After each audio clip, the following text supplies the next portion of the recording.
Who are you and where are you from? My name is Eli Quincy Hills, and I am from Long Beach, California.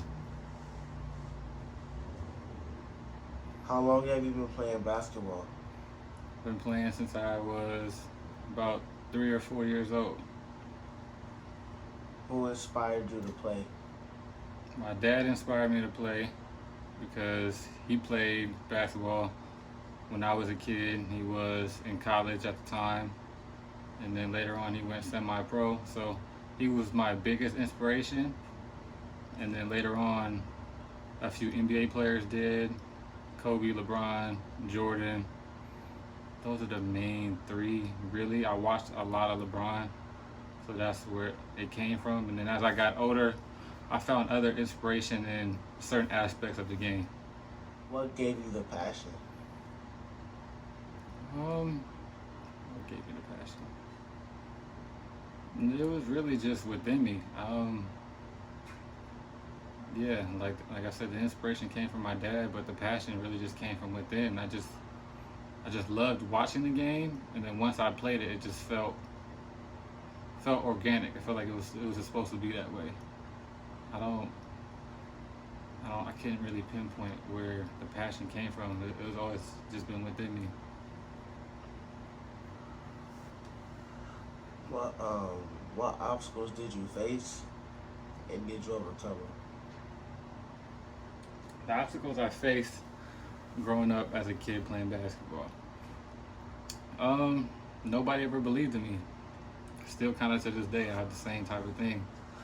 Um, yeah, people. I used to play with adults all the time because that's how I figured that's how I can get better is playing with older adults. Even if they weren't per se good, but just being an adult was good enough to me because I felt like they were so much better than me.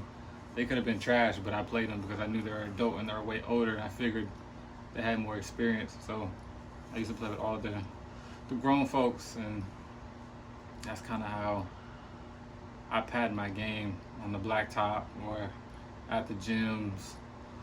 Yeah. So the obstacles I faced as a kid was basically just the lack of belief in me and my game and what I can do on the court because for one I'm not much of a talker either. So it's either I showed you or you just really didn't know. Like it's still the same now. So if I don't talk crap or I'm not about to tell you what I can do on the court or I kind of brag about how good I am, people are just like, oh, you just whatever. But I've always been a person of action and not words. So I'm gonna just have to show you, but I've always just had to prove myself, and it it gets irritating at times. But at the same time, it kind of drove me to the point where I'm at now because you always have a chip on your shoulder, but you have something to prove to everyone because they never believe you can do this or you can do that. So yeah. What have you accomplished like during your journey? What I accomplished during my journey was I got more recognition as I gotten older, mainly after high school, which is kind of sad. But after I graduated high school, more people started to look at me. And I would say around 11th or 12th grade is when my game became a lot better because I was in the gym a lot more, and that's when I took it very, very serious. Right after I made varsity, um, my 11th grade year, that's when I kind of figured, okay, I can take this really, really serious. And yeah, that's kind of where it happened. In 12th grade, I got MVP. Um, I started to get a lot of compliments on my game, and people pinpoint like what I was really, really good at, and then that's what I kind of started to focus on even now. Um, what other accomplishments? I won 2 championships in the league after high school. I was in a few leagues. I won a championship with two separate teams. Um, and then after that, Yeah, just mainly just more recognition from people. That's pretty much it. What kept you humble? My I've always been a quiet person as it is. I don't really talk much, so it's always been instilled in me. It's not something that I really choose to be in a way. It's just it is what it is type of thing. Like when I'm on the court, I'm just on the court to play ball, and then that's what it is. Like I don't need to sit here and brag about what I can do to you, or it's just I'm not for that talking. I can trash talk if you want to take it there, and I'm very good at it. But this is not who I am. So being humble and just staying the course is just something that, like I said before, has just been instilled in me. How many hours do you put in daily? Daily, well, before this coronavirus, um, about 5 to 6 hours daily. How do you get in the zone while training? How do I get in the zone? Music actually is a huge factor for me. I'm already locked in as it is because I know what I want to do and I already have everything set out. Um, Not so much planned because things always change, so I don't really hope for much, but I already know what's in store and what could be. So I'm already dialed in. I'm like, this is a career for me. It's not something I just play around with. So what gets me locked in precisely when I'm just training, put on the headphones, and I got a few playlists I can work out to, and then I'm just dialed in. Like I don't want nobody to bother me. Don't talk to me while I'm working out. Like I ain't trying to be buddy with you, nothing. Like just let me be. And once I'm done with that, then I'll holler at you. But I don't want no texts, no calls. Don't come up to me. Like when I'm locked in, I'm locked in. Like I don't like nobody bothering me. What do you like? What do you think about when you training? Nothing. I don't think about anything. Clear mind. I don't think about anything. Literally, I guess that's the best way.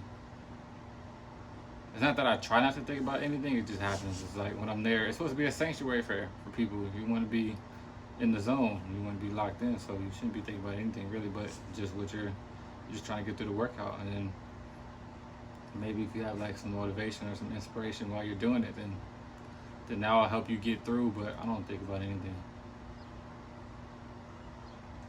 Why didn't you play in college? I didn't play in college because I wanted to take a different route. I wanted to be different.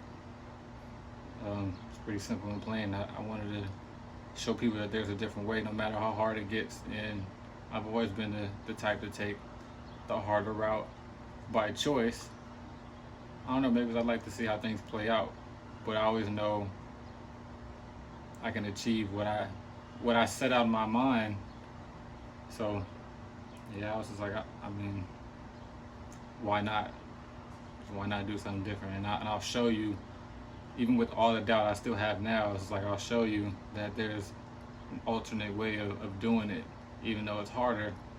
So maybe the next person that's coming up can be like, I don't have, well, kids are still not going to college now, but let's just say if you're taking my route,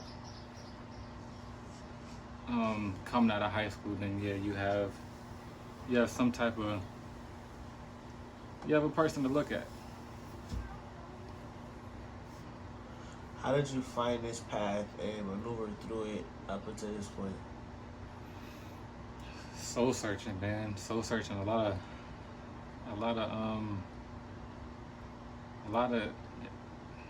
lot of in my thoughts. A lot of years passed by of just trying to figure it out myself. That's really it. Just trying to figure it out by myself. I've never had help. I didn't ask anybody for help. Nobody's really been willing to give me help. I've had a few supporters on the way, but nobody can really tell you how to do it if they don't know how and they've never seen it done before. So I just found it on my own. What is like the biggest factor of your game? Defense. And I want people to really hear me. I want people to really, when I show you, well, as I start posting more content you'll see more and more of that aspect of my game, but from what you see is typically all offense. But I'm the type of player that does things that doesn't show up on the stat sheet, and I take pride in that because that's always that's not hasn't always been my strong suit, but it caught on as I got older. It just came naturally. I wasn't always good at footwork. I wasn't always good at keeping up with defenders. I don't know. I still can't explain it to this day how it kind of happened, but I think it was like middle school, maybe 7th or 8th grade. I don't know. It's weird. I felt like it was really like it was God given, but something would just it like directed me towards this is gonna be your game now. You don't have to focus on offense, and I don't know.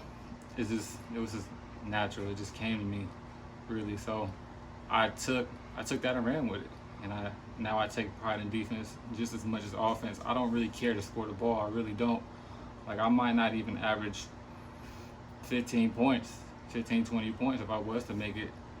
Well, when I do make it to the NBA, so it doesn't really bother me as long as my numbers are decent and I make the right plays and I make the team better. That's all that really matters to me. But defense is what my game is really. What do people feel is like underrated? My passing, my IQ is actually very, very high. And what part of your game separates you from the rest? My defense, going back to defense, yeah, because that's an aspect in the NBA right now. Well, for a couple of years, that's been lost. It's like a lost art, kind of like the mid-range game. This is like it doesn't really even exist. More people care about offense, and I'm not. I've never really been that type of player anyway. But once I saw something directed me towards defense, and that was my strong suit, and I took advantage of it, I was like, yeah, that's something that people don't even want to try to do anymore. Everybody wants to be the best scorer on the floor. Everybody wants to be a lethal three-point shooter, or it's just like I mean, it's cool. It's great to watch. Like I love watching it, but it's just not me.